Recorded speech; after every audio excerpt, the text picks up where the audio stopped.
राहुल गांधी की संसद से सदस्यता समाप्त होने के बाद अब कांग्रेस के द्वारा विरोध स्वरूप सभी जिले व तहसीलों में जय भारत सत्याग्रह कार्यक्रम आयोजित 1 अप्रैल से 30 अप्रैल तक किया जा रहा है, जिसकी जानकारी कांग्रेस के जिला अध्यक्ष संजय उइके ने एक प्रेस वार्ता लेकर दी। पत्रकार वार्ता को संबोधित करते हुए कांग्रेस के जिला अध्यक्ष संजय उइके के द्वारा बताया गया कि राहुल गांधी के बयान पर संसद में जो उनकी सदस्यता समाप्त की गई, उसे लेकर अब कांग्रेस शांत नहीं रहने वाली, क्योंकि राहुल गांधी के द्वारा कोई भी ऐसा गलत सवाल सदन में नहीं पूछा गया था।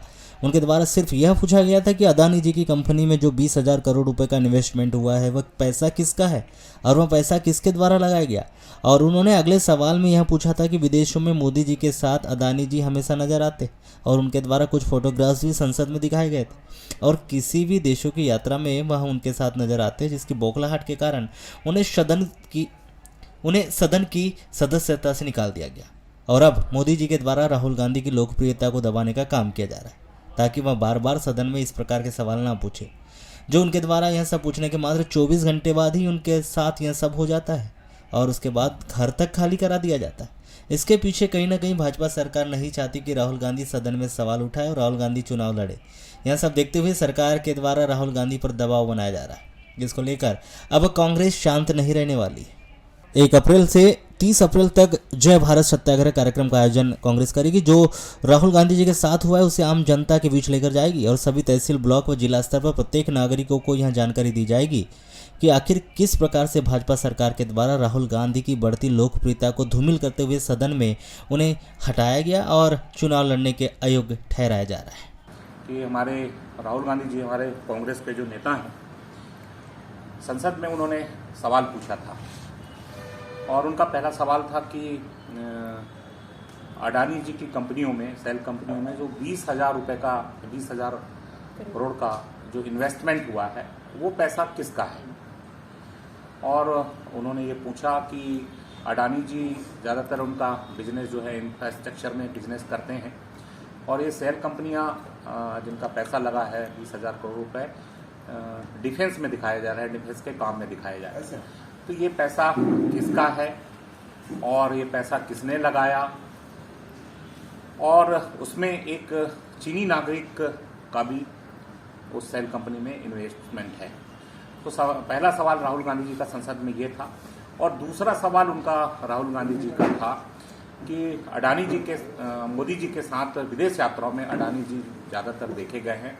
उन्होंने फोटोग्राफ्स भी संसद में दिखाए और उन्होंने पूछा कि बांग्लादेश की यात्रा में हो, चाहे श्रीलंका की यात्रा में हो, ऑस्ट्रेलिया की यात्रा में अडानी जी, प्रधानमंत्री जी और स्टेट बैंक के चेयरमैन ये सब साथ में दिखे। तो निश्चित तौर पे राहुल गांधी जी संसद में, उनको एक अधिकार है कि संसद में इन सारी चीज़ों के बारे में सवाल करें।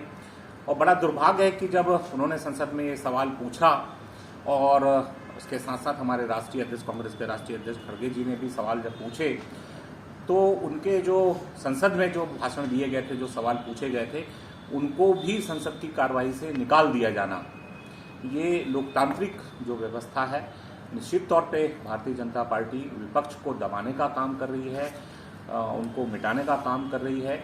और एक लोकतांत्रिक व्यवस्था है, निश्चित तौर पे कोई भी सांसद देश के बारे में सवाल पूछ सकता है और सरकार को उसमें जवाब दिया जाना चाहिए था, जो निश्चित तौर पे मोदी जी द्वारा, हमारे प्रधानमंत्री द्वारा जवाब नहीं दिया जा रहा है। तो बहुत सारे ऐसे मुद्दे हैं जिनके बारे में राहुल गांधी जी लगातार सरकार पे आरोप लगाते आ रहे हैं। और ठीक संसद के में उन्होंने जो 7 तारीख को उन्होंने जो ये सारे सवाल किए, उसके 20-15 दिन के बाद में पुनः उनके खिलाफ में जो मानहानि का एक पुराना मामला था, वो मामला प्रारंभ हो जाता है और बहुत जल्दी उस पर निर्णय आके और उनको अयोग्य करार दिया जाता है न्यायालय द्वारा।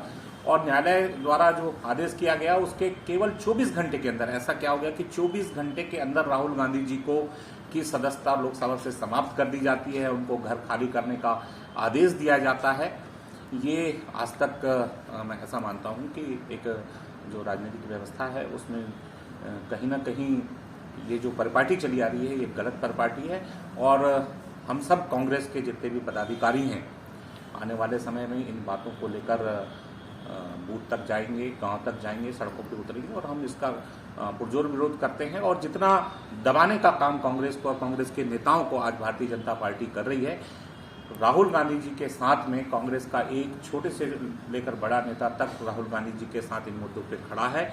लांजी क्षेत्र के विधायक हिना कांवरे के द्वारा प्रेस और वार्ता को संबोधित करते हुए कहा गया कि आज कांग्रेस के द्वारा मीडिया और आम जनता को सदन में हुई एक एक घटना को हम आमजन और युवा साथियों तक पहुंचाएंगे कि किस प्रकार से भाजपा सरकार के द्वारा राहुल गांधी की सदस्यता को रद्द कर चुनाव लड़ने से अयोग्य घोषित किया गया।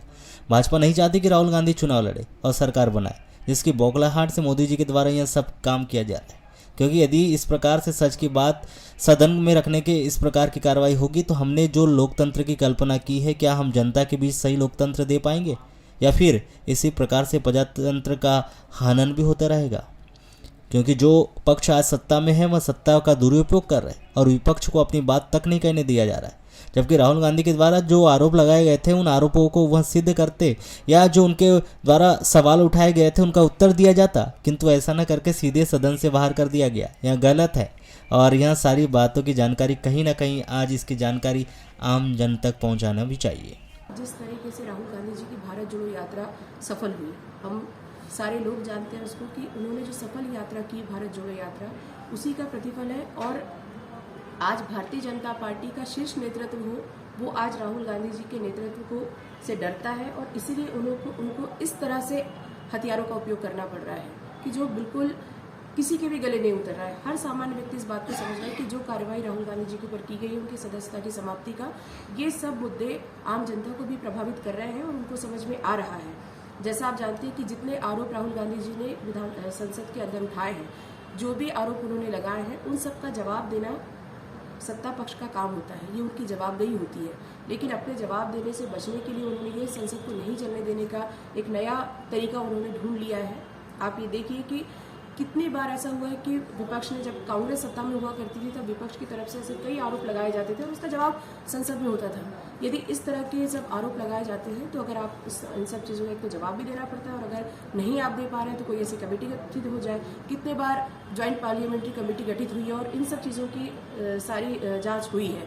तो कांग्रेस पार्टी तो हमेशा ही अपनी तरफ से इस तरह की मांगे करती रही है और हर मुद्दों को विस्तृत रूप से उन्होंने उठाया है। और आज जिस तरीके से माहौल देश में बना है, आप इतना जान लीजिए कि अदानी वाला मामला कोई साधारण बात नहीं है। हमको ऐसा लगता है कि ये मामले सब ऊपर हो रहे हैं, इसका असर ज़मीन तक नहीं होगा। लेकिन आप इस बात की कल्पना करो कि जिस लोकतंत्र की हम लोग कल्पना करते हैं, जिस प्रजातंत्र का भारत देश लोहा मानता है, आज उस पर खतरा मंडरा रहा है। ऐसा नहीं है कि अदानी जी देश का पैसा लेकर बाहर जा रहे हैं या जिन शेल कंपनियों में उन्होंने पैसा लगाया है, भाई देश का पैसा तो पहले भी बाहर गया है। भारत को तो सोने की चिड़िया कहा जाता था और हमेशा से हमारे इतिहास में हमने पढ़ा हुआ है। कितने लोग आए जिन्होंने हमारे देश को आए, मोहम्मद गौरी आए, गजनी आए, ये सारे लोग ऐसे थे जिन्होंने हमारे देश को लूटा और हमारे यहाँ से धन लेकर गए। लेकिन उसके बाद भी भारत दोबारा से अपने पैरों पर खड़ा हो गया, सब कुछ है। लेकिन ये जो अभी जो तरीका चल रहा है कि हमारे देश के लोगों की गाड़ी कमाई को लूटकर दूसरी जगह लेकर जाना, इससे हमारे लोकतंत्र पे खतरा हो गया। क्योंकि कहीं ना कहीं ये बात तो आप सब लोग भी समझते हैं कि आज जो कंपनियाँ इस तरीके से गलत काम करके भी सर्वाइव कर रही है, तो कहीं ना कहीं वो सत्ता पक्ष जो आज सत्ता में है, वो पक्ष कहीं ना कहीं इसका इस्तेमाल तो इन लोगों के लिए ही हो रहा है। कोई ऐसा तो नहीं हो सकता कि भारत में जिस तरह की कार्रवाई चल रही है और जो अडानी हो या जितने पर भी आरोप आदरणीय राहुल गांधी जी ने लगाए हैं, यदि सत्ता पक्ष को ऐसा लगता है कि आरोप गलत है तो वो उसको साबित करें। उनका काम है, विपक्ष का काम होता है आरोप लगाना, सत्ता पक्ष का काम होता है उसका जवाब देना। लेकिन इन सब जवाबों से बच क्यों रही है सरकार? सारे मामले स्पष्ट है, खुले रूप से हैं, प्रश्न लिखित में भी गए हैं। संसद में राहुल जी ने खड़े होकर पूछा, संसद के बाहर सारी बातें रखी, तो विपक्ष अपना काम कर रहा है और जवाब देना सत्ता पक्ष का काम है। आज अगर हमारे देश का गाढ़ा पैसा कहीं जा रहा है तो कहीं ना कहीं चुनाव के समय सत्तारूढ़ दल इन सब चीज़ों का उपयोग करेगा और लोकतंत्र पर इसी पर प्रश्न चिन्ह लगता है। तो जो मुख्य बातें हैं आज हम सब आप लोगों के माध्यम से आम जनता तक पहुंचाना चाहते हैं, उसका केंद्र बिंदु यही है कि जब चुनाव आता है और जिस तरीके से शराब का, पैसों का जो अफरा तफरी मचती है, इसका सीधा असर चुनाव पर पड़ता है। और निश्चित रूप से यदि कोई कंपनी इस तरह से इलीगल तरीके से भी काम कर रही है तो वो कहीं ना कहीं सत्ता पक्ष के लोगों को पैसे से मजबूत कर रही है, पार्टी को पैसे से मजबूत कर रही है और उसी पैसे का उपयोग चुनाव में होगा, चाहे वो लोकसभा में हो, चाहे वो विधानसभा के चुनाव में।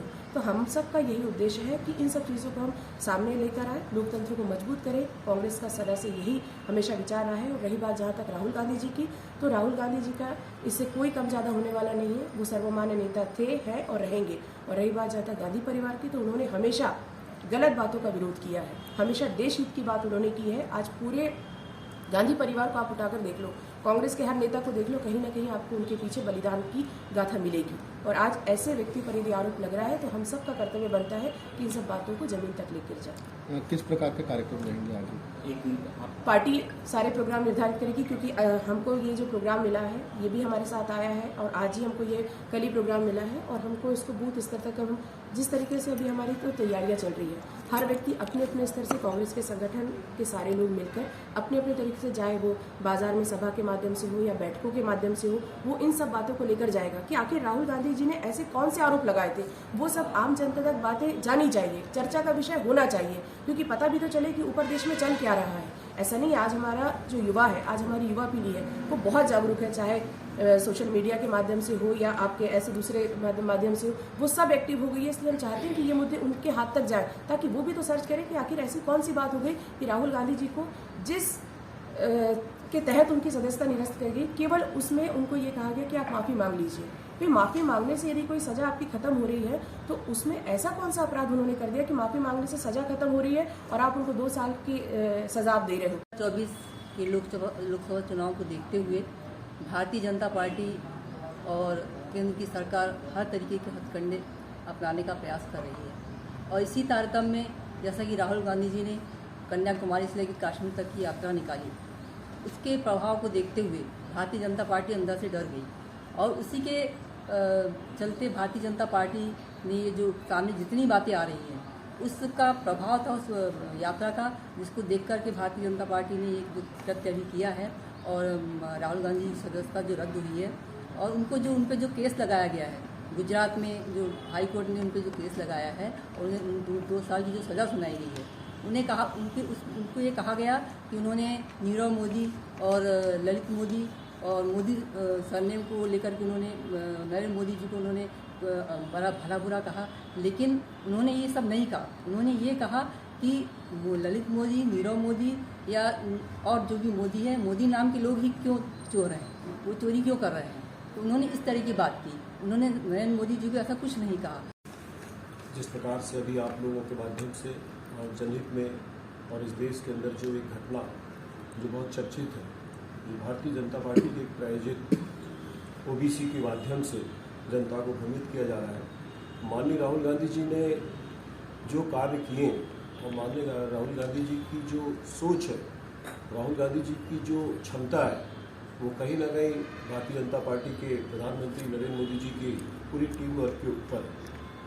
राहुल गांधी जी एक खुले विचारों के वो सतह कोई घटना होने वाली होती है या किसी प्रकार का कोई इस प्रकार की कोई आपत्ति आने वाली होती है, तो राहुल गांधी जी पहले ही उसको आकलन करके बता देते हैं। आप लोगों ने देखा होगा, कोविड में भी उन्होंने एक चीज़ बोली थी कि कोविड एक ऐसी महामारी है जिसको आप संभालना मुश्किल होगा, उसकी तैयारी आप पहले कर लें। उसी प्रकार से उन्होंने ये बताया प्रधानमंत्री नरेंद्र मोदी जी को कि देश के अंदर जिस प्रकार की अराजकता, गुंडागर्दी का माहौल है, जिस प्रकार से भय व्याप्त है, निश्चित तौर पे आप कहीं ना कहीं उद्योगपतियों के सहारे इस राष्ट्र को चलाना चाहते हैं और इस राष्ट्र को आप लोग उस गरीब मजदूर तबका, महिला, किसान से बेरोजगारी से दूर करना चाहते हैं और उनके ऊपर आरोप उद्योगपति के माध्यम से जिस प्रकार से भारत की संपत्ति का जिस प्रकार से खरीद फरोख्त इस देश के अंदर भारतीय जनता पार्टी ने किया, राहुल गांधी जी ने इन सब का कहीं ना कहीं पे विरोध किया, जिसका उनको खामियाजा आज भुगतना पड़ा।